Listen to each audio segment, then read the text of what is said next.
Most people who walked into the Sunoco off Route 9 that night took one look at the man filling his coffee cup and decided they could wait until the next exit.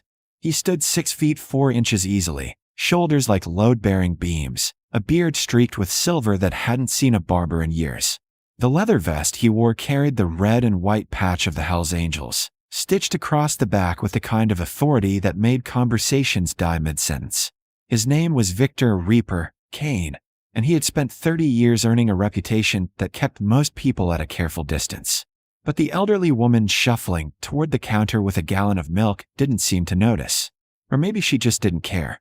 She moved slowly, her thin coat buttoned against the November cold, her white hair pulled into a loose bun. Victor was stirring sugar into his coffee when she stopped beside him, close enough that he could smell lavender soap. He glanced down, irritation flickering across his face, expecting her to realize her mistake and step back. Instead, she looked up at him with pale blue eyes that carried something unsettling recognition. "My son has that same patch," she said quietly. Victor froze. The spoon stopped mid-stir. Around them, the hum of the refrigerators and the distant chime of the door suddenly felt too loud.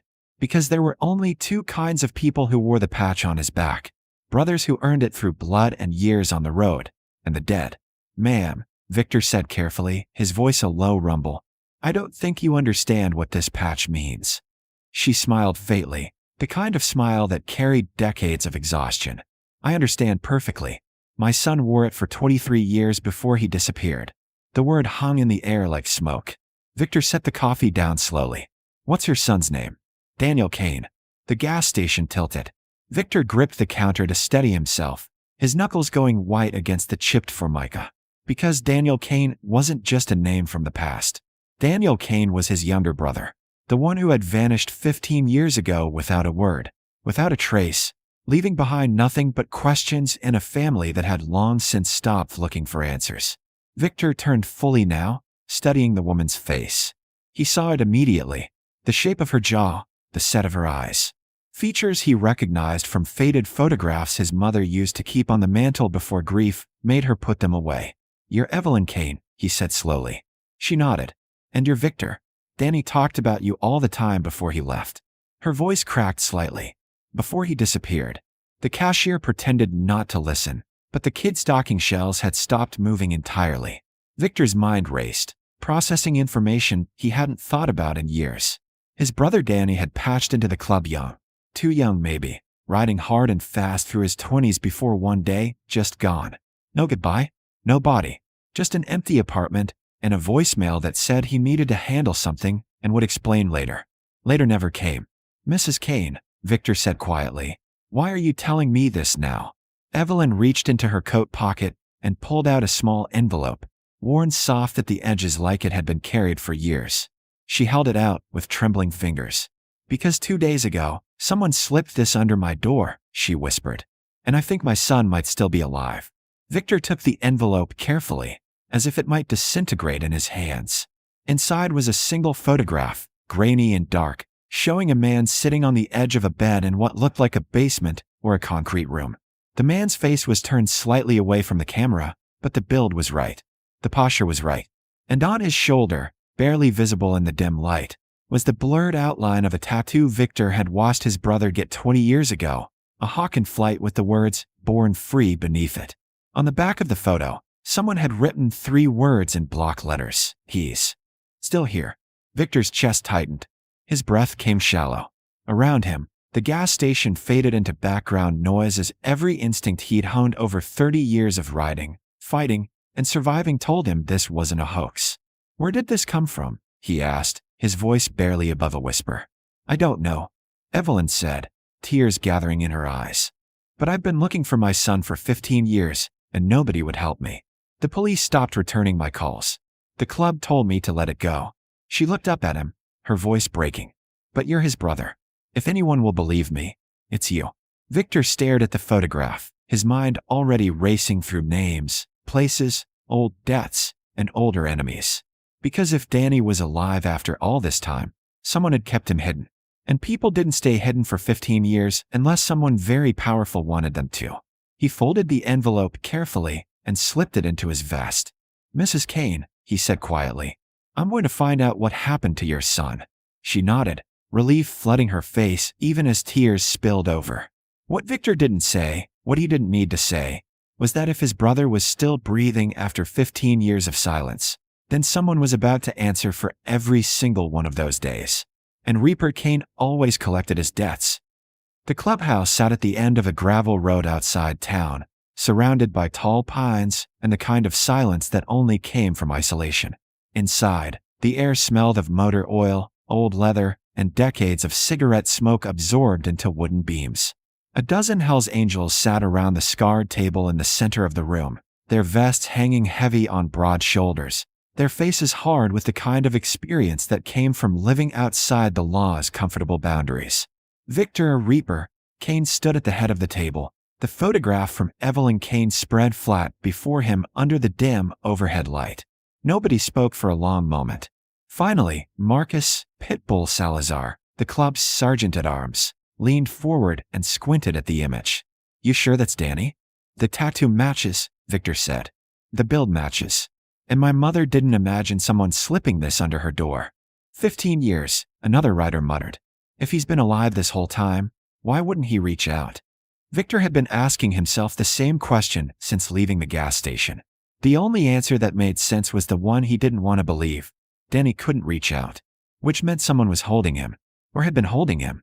And if that was true, the list of people capable of keeping a patched Hell's Angel hidden for over a decade was very, very short. "I need to find out where this photo was taken," Victor said.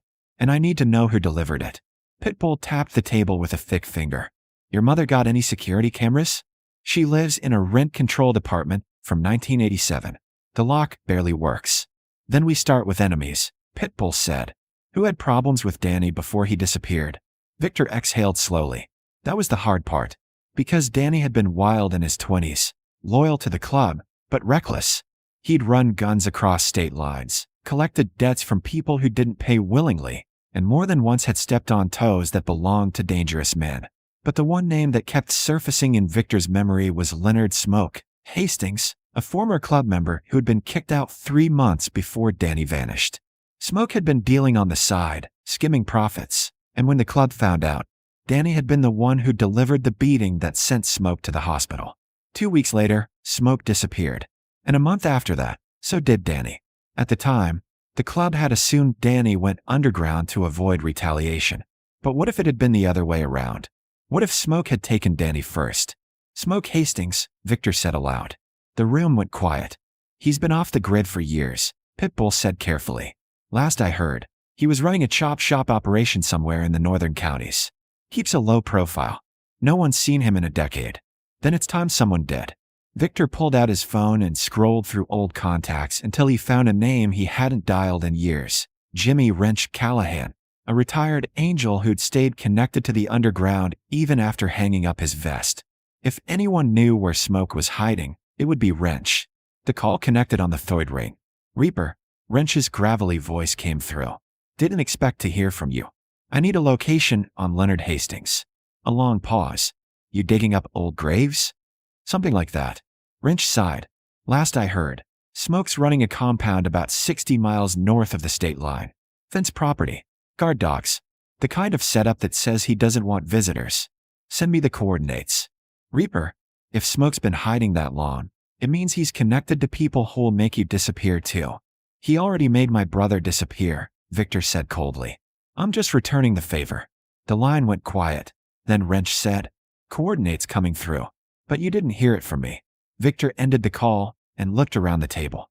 "We ride at dawn." Pitbull cracked his knuckles. "How many you want to bring?" "Everyone who knew Danny. By sunrise, 14. Motorcycles rolled out of the clubhouse in tight formation, their engines roaring through the early morning mist like thunder across still water. Victor rode at the front, the photograph tucked inside his vest where he could feel it pressing against his ribs with every mile.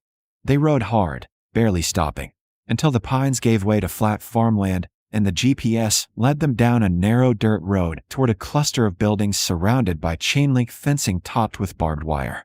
Guard dogs paced near the gate, and a man with a shotgun stood beside a rusted trailer, watching the bikes approach.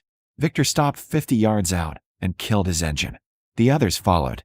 Silence settled over the compound, heavy and tense. The man with the shotgun stepped forward. "Private property. Turn around." Victor swung off his bike and walked forward alone, his boots crunching over gravel. "I'm here to see Smoke." The man's expression didn't change. "Nobody here by that name." Victor stopped 10 feet away, his voice dropping to a dangerous calm. "Then tell nobody that Reaper Kane wants to talk about a brother who's been missing for 15 years. And tell him if he doesn't come out, I'm coming in." For a moment, nothing moved.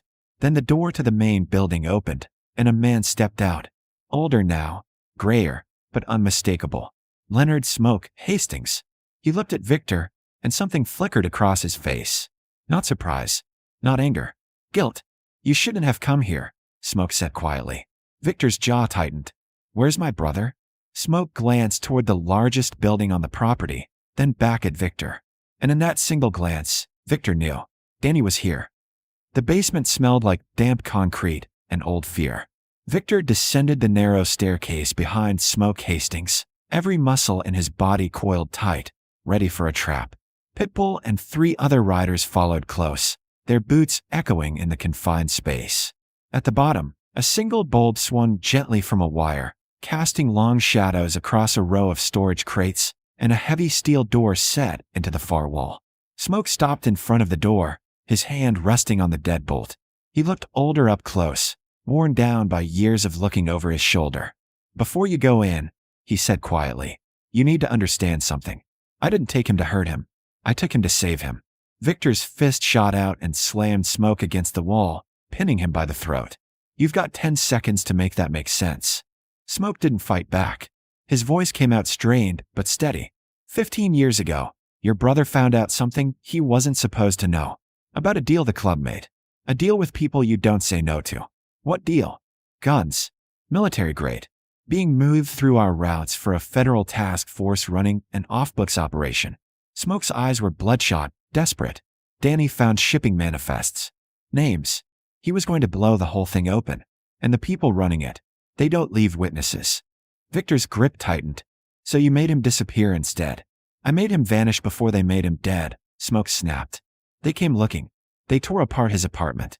They leaned on his friends. But they couldn't find him because I hid him here. And I kept him alive when everyone else wanted him gone." Victor's hand shook with rage. "You kept him in a basement for 15 years. I kept him breathing." For a long moment, Victor just stared at him. Then he released his grip and stepped back. "Open the door." Smoke turned the deadbolt and pulled the heavy steel slab open. Inside, the room was small but clean. A bed, a desk, a lamp, shelves lined with books. And sitting on the edge of the bed, his face gaunt and pale, his hair long and streaked with gray, was Daniel Kane. Victor stopped breathing. Danny looked up slowly, as if he'd heard boots on stairs 1,000 times before and learned not to expect rescue. But when his eyes met Victor's, recognition hit him like a freight train. He stood shakily, disbelief flooding his face. Victor crossed the room in 2 strides and pulled his brother into a crushing embrace. Years of grief and anger and relief colliding all at once. Danny's shoulders shook, and for a moment neither of them spoke because words weren't big enough for what was happening. Finally, Victor pulled back, gripping Danny's shoulders. "Why didn't you reach out? Why didn't you tell me?" Danny's voice was hoarse, broken by disuse. "Because if they knew I was alive, they'd come for you. For Mom. For everyone I ever cared about." He looked past Victor toward Smoke. "He told me what they'd do if I surfaced. So I stayed dead." Victor turned toward Smoke, torn between gratitude and fury. "Who are they?" "Gone now," Smoke said. "The task force got shut down 3 years ago. Scandal. Arrests. The people who wanted Danny dead either went to prison or disappeared themselves." He met Victor's eyes. "That's why I sent the photo. It's finally safe for him to come home." Victor's mind reeled. 15 years. 15 years his mother had grieved. 15 years the club had moved on. All because his brother had stumbled onto something too dangerous to survive. "We're leaving," Victor said. "Now." Smoke didn't argue. He stepped aside as Pitbull helped Danny up the stairs, the younger Kane moving slowly, adjusting to open space and sunlight after years in a concrete box. When they emerged into the compound, the other riders surrounded Danny protectively, their faces a mix of shock and rage and something close to awe. Victor turned back to Smoke one last time. If you'd told me sooner, he'd be dead. Smoke interrupted. And so would you. I did what I had to do. You can hate me for it. But your brother's alive because I made the hard call.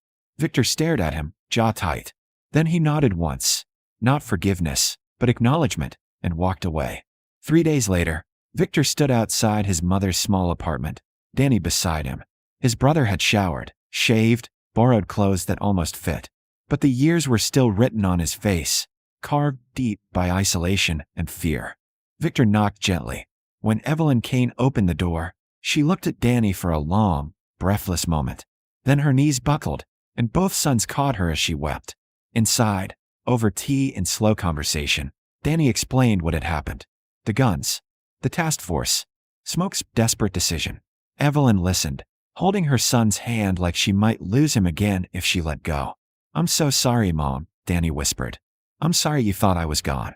Evelyn shook her head, tears streaming. You're here now? That's all that matters. Later, as the sun set over the small apartment, Victor stood on the balcony with his brother. The city stretched out below them, distant and indifferent. Danny leaned against the railing, breathing in the cold air like he'd forgotten what freedom tasted like. You think the club will take me back? Danny asked quietly. Victor looked at him. You never stopped being a brother. The patch doesn't forget. Danny smiled faintly. I miss the road. Then we'll ride, Victor said. When you're ready. And in that moment, surrounded by the quiet hum of the city and the warmth of family he'd thought lost forever, Victor realized that some debts couldn't be paid with fists or fury. Some debts were paid by standing beside someone when the world tried to bury them. His brother was home, and that was enough. 2 months later, Danny Kane stood before the club once more, older and scarred but unbroken. The vote was unanimous. His patch was returned. And when he rode out beside his brother under open sky, the engine roaring beneath him, he finally understood what Smoke had given him. Not a prison, but a second chance. And this time, he wasn't going to waste it.